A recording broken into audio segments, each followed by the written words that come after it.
How goes, fellas? How goes? So, drafted twice this past weekend. We're drafting Magic 2013. Now, I'm going to go over a couple of two draft decks, and well, I've got some ideas in my head for how I want to do this up. So let's get to it. Okay. Now, right here, I had a red, white, and blue build. I don't like running 3 colors in draft or sealed deck if you can help it, because while 3 colors has the potential to be really strong, what frequently ends up happening is your color balance is off. Either you'll draw the wrong lands, or you'll have the lands and you'll draw like weird color combinations of cards, blah blah blah blah blah. I mean, just with this deck, for example, it wasn't too bad because I only had 1 card that required double white and 1 that required double red. But I mean, even in only 2 color decks, sometimes you're going to get mana issues. You're going to get issues with your mana balance. Like I said in the my video talking about the pre-release, there was a point where I had a swamp and 3 mountains on the board, and I'm sitting there with a murder and a turn to slag in hand, and I can't cast either of them, and either one would have saved my bacon. It happens, you know. But 3 color deck, right? I had some really weird stuff going on. Alright, evasive creatures. 2 dragon hatchlings. It's a 0/1 flyer for a colorless and a red, built-in fire breathing. It's not bad. It's not great by any stretch of the imagination. It's, it's not first 5 picks worthy, but it's not bad. Furnace-Whelp, 2/2 flying, built-in fire breathing. Not bad. Blade Tusk Boar, 3/2 with Intimidate. It's kind of interesting. I'll skip over these for a second. They're there for a purpose. 2 Griffin Protectors. These guys are beat sticks. They're not bad. They're surprisingly solid. 2 Arctic Avens. It's a 2/1 flyer for 2 and a blue. If you control planes, it gets +1/+1, and you can pump white to give it lifelink till end of turn. That's solid. Fairy Invaders. It's a 3/3 flyer with flash for 4 and a blue. There was a similar creature somewhere in Scar's block that was a Drake. So it's on curve for what we're expecting right now. A Sarah Angel, we all know and love her. 4/4 flying vigilance for 3 and double white. An Even Squire, which is 1/1 flying exalted for a colorless and white. So that's not bad. So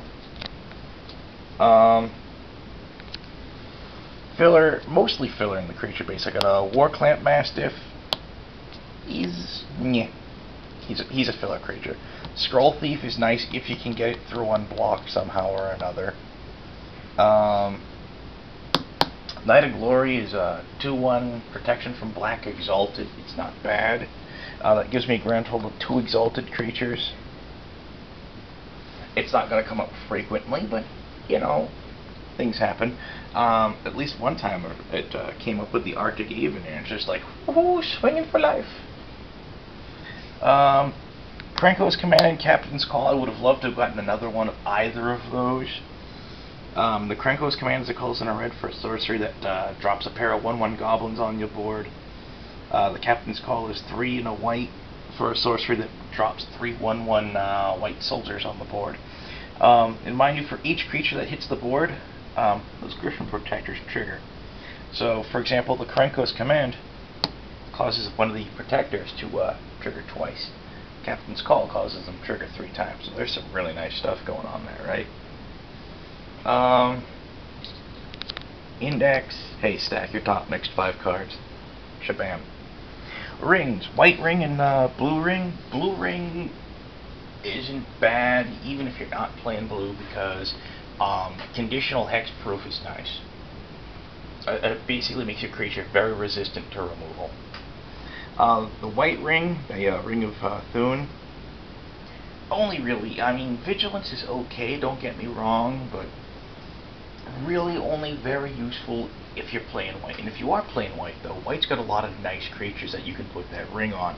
I mean, even the Warclamp Mastiff, heavens forbid, You keep a ring on the War Clamp Mastiff for a few turns, your opponent stops and asks you, what is that thing now? It's a 3/3 first strike vigilance? 3/3 first strike vigilance in draft is insane. So, yeah, there's not a lot of first strike in this environment right now. So it's kind of nifty. Overall, just removal cards. Chandra's Fury is a 4 and a red for an instant, 4 to target player, 1 to each creature they control. That will wipe out 1/1s or whatever, anything with a 1 toughness.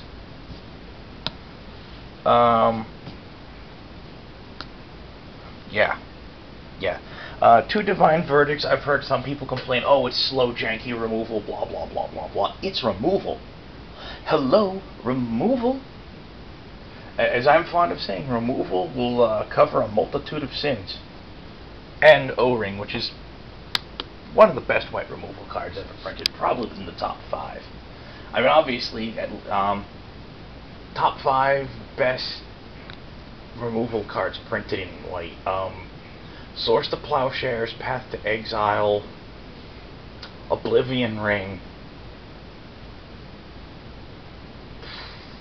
Wrath of God. At that point, and then for the odd 5th slot, you're looking at a toss-up between Day of Judgment and Journey to Nowhere. You know? But I did okay with this deck. Not super great, but I did okay with it. One thing you might note, no rares in the deck. I picked up 5 rares during the drafting process. None of them made it into the deck, which is kind of funny. Pack 1, pick 1. My first pick was Chroma's Memorial. Yeah. And then my next 2 picks were Faith's Rewards. I got past 2 of them in a row, and I'm like, okay. It was just bizarre. Just bizarre. Put some of this stuff aside for a moment.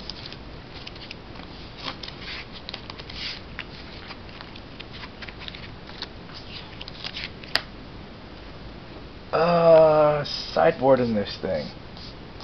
Not counting the rares I had. Volcanic Strength, 2 Trumpet Blasts, a Wild Gas. Mark of Mutiny is rather nice. Unfortunately, it's like, yeah, it's 2 and a red. You gain control of target creature till end of turn. Untap it. It gains haste. Put a +1/+1 counter on it. The problem is you can't kill that creature or kill your opponent the turn you take it. He's getting something better in return, which is bad mojo. Oh well. Guardians of Akrasa. He just didn't make the cut. Divine Favor. Yeah. War Falcon isn't completely bad. The problem is if you don't get enough knights and soldiers to make it work, then it just doesn't work, you know? Gemini Tome is now an uncommon, which I'm fine with, you know. I also had Green Ring, but it only grants trample, and I'll be perfectly honest, most of my creatures weren't going to be spectacular if given trample, so it didn't make the cut. I picked up Bountiful Harvest, was like, just something to get stuck with. Sentinel Spider was a little bit of a hate draft. There was nothing in the pack for me, so I grabbed the big creature with reach. I draft flyers aggressively. Revive, I think that was a hate draft in a pack that really had nothing in it for me. Rise from the Grave, it's actually a really nice black card, but I think that was once again a hate draft. There was nothing in the pack for me, blah blah blah. What was I saying? Rares that I picked up an Chroma's Memorial, 2 Faith's Rewards, a Planar Cleansing, which also didn't make the cut, and a Sands of Delirium, or whatever it is, the Hourglass artifact that has the ability of X tap, mill your opponent for X. Yeah.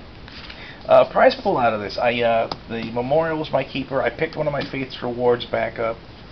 I grabbed a foil DCI, Chromo Bone Splitter, and a foil Furnace Whelp.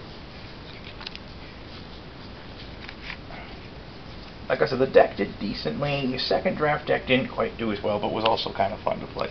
Not as fun as this was. As I'm putting this away, and I'm going to set up the next one. A couple observations on the M13 limited environment, and that's it. One of the things we're seeing a lot of removal, and what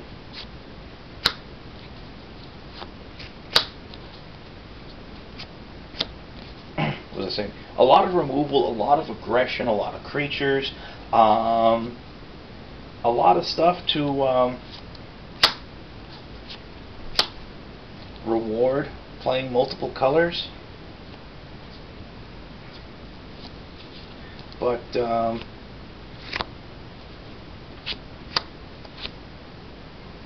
not a whole hell of a lot to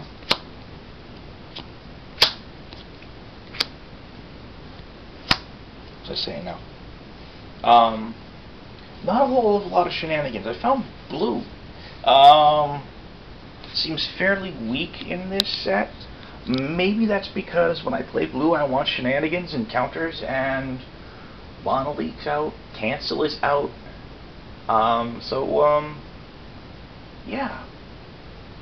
That makes me look at blue and say, what are you good for? And I'm thinking at this point, you know, blue is a nice splash color. It's got a lot of nifty effects. I mean, we've got the blue spell that taps down the blue instant that taps down 3 creatures. That's nice. But I'm thinking blue is more of a a support color in this set, because it just doesn't seem main deck worthy. Well, not how can I put it? It doesn't seem main color worthy. You know, there are some nice stuff. There is nice stuff in blue, but it gets snapped up way too fast. You know. So, second draft, I had this black-white build. I picked up a Rock's Faithbender in Pack 3. Pack 2, there was one going around, and I wish I'd snapped it up, but I didn't. Oh well. Sarah Angel again. Battlefield Eagle. It's not super, but it's not bad either. 2 Silvercoat Lions. I had a Evolving Wilds from Monofixing. Yay! Walking Corpse. I'm sorry, 2 Walking Corpses. They're okay filler cards. Vile Rebirth. It's basically an undercosted Walking Corpse, plus it provided somebody's got a creature in their graveyard. Vile Rebirth also, even if you're if you're running black, even if you don't think you have the room for it, if you saw one of the Phoenixes running around, that goes in your deck. They activate the Phoenix's ability to return it to hand. No, it's get it out of there, now get a zombie. Because the Phoenix can do mean stuff. Tinted Knight is just really efficient. It's a 2 and a white for a 2/2 first striker that brings in a 1/1 token buddy when it hits the board. Silvercoat Lion, he's basically just a white version of Walking Corpse. Who cares? He's a 2/2 body. Shabam. 3 Giant Scorpions. I've said this before. Death Touch on a low power creature might as well be an unblockable ability, because people aren't going to block that. They're just not. Are you going to throw something in front of him with 3 power? Of course you're not. That's stupid. That's stupid. Bloodhunter Bats. It's a 2/2 flyer. When he hits the board, target player loses 2 life, you gain 2 life for 4 mana. He's okay. What's interesting about him is in one game, he's saved my bacon hardcore, because my opponent dropped that Baloth Beast thing, whatever it was, that sets his life total to 7 if it was below 7, and as long as his life total is 7 or above, damage can't reduce his life total below 7. So he was at like 5 when he played that thing. I was getting ready to swing in for the wins, and he drops that thing on the board, and I'm like, oh crap, and I stalled for a couple of turns, and then I draw the Bloodhunter Bat, and I'm like, great, I can't. Then I stop and I look at it. I'm like, oh, okay. And I drop the Bloodhunter Bat, which doesn't deal damage. It's life loss. Remember that, kid. Life loss and damage are related concepts, but they're not the same. damage causes loss of life, but loss of life is not necessarily damage. Kid science, fun stuff. So Bloodhunter Bat ended up winning me a game. He turned a game around on me that I wasn't expecting to happen. Wasn't expecting it. Removal. I got an O-Ring, I got a Pacifism, I got a Murder, 3 Essence Drains, a Public Execution that didn't come up. I almost said Education. Public Education and Public Execution are very different concepts. Just thought I'd put that one out there. At one point, I had to double Essence Drain a creature with Reach so some of my flyers could get through. While I had the Faithbender on the board, I gained 12 life off of that. I mean, I 2-for-1'd myself. Well, actually, technically it was 2-for-2 because the spider had an enchantment on it, but whatever. That, and of course, I had a Zathrid Gorgon on the board. She was really nice. She was part of the deck. I kicked her into the prize pool. My keeper out of this mess was the Faithbender. But I managed to get her back, which I was happy about.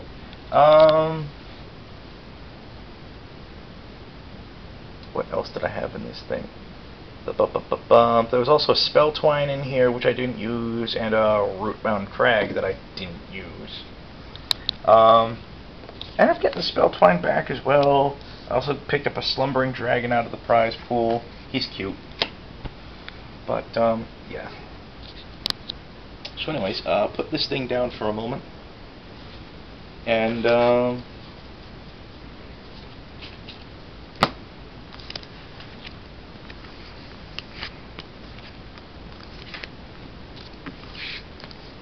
let's get some stuff slightly squared away here. Talk about my sideboard briefly.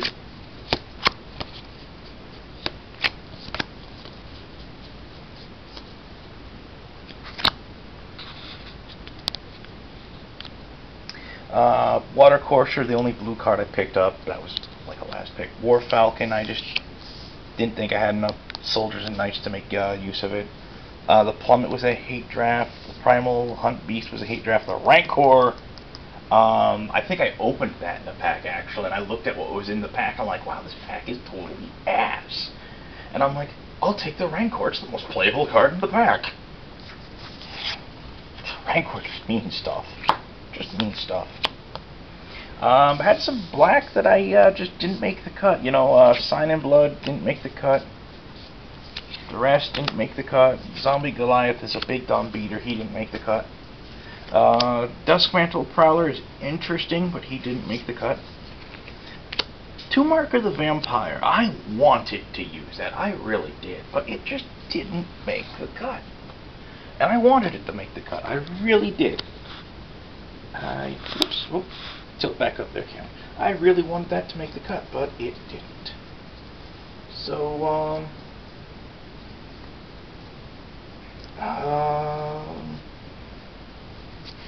something I wanted to talk about here.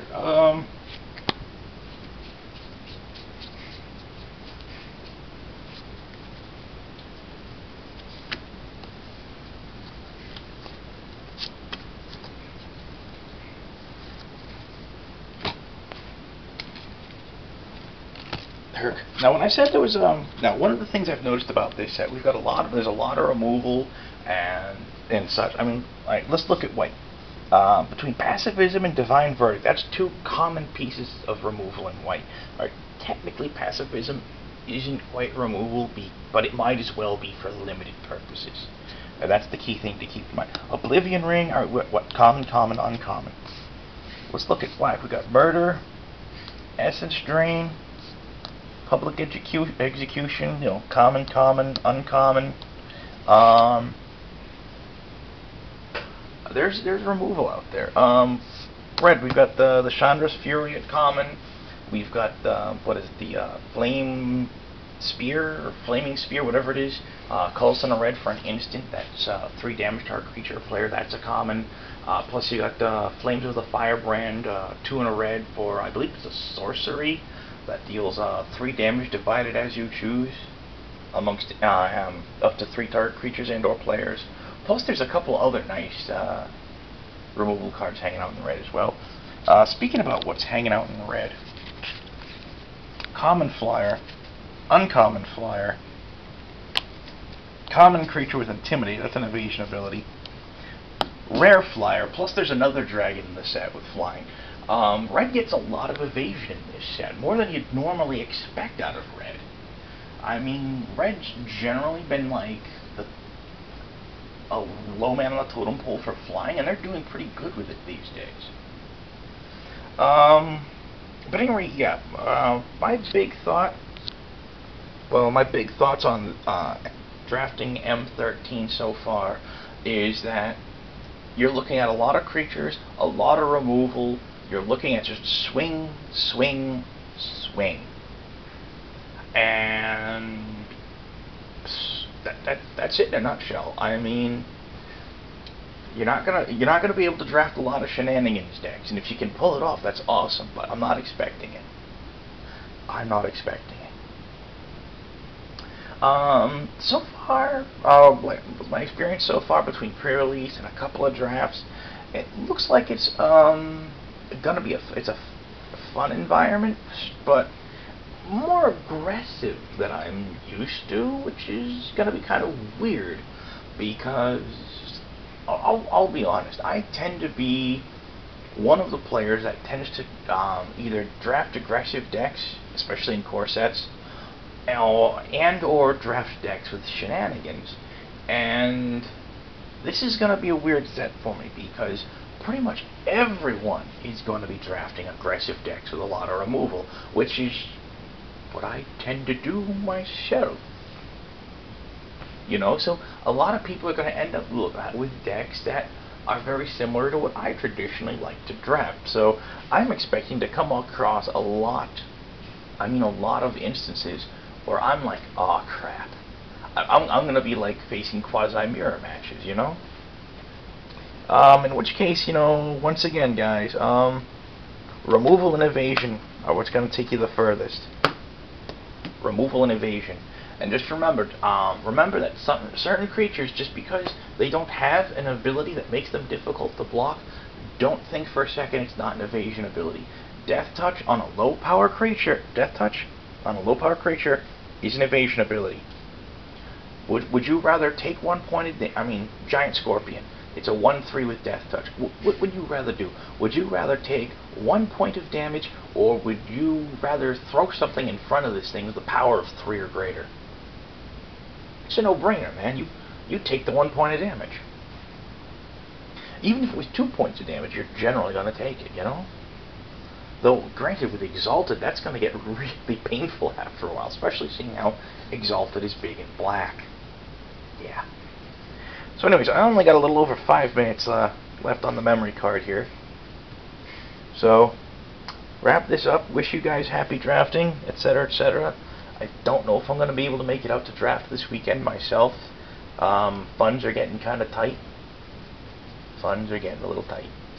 So, I'll catch you guys later. Be good, stay safe, etc., etc.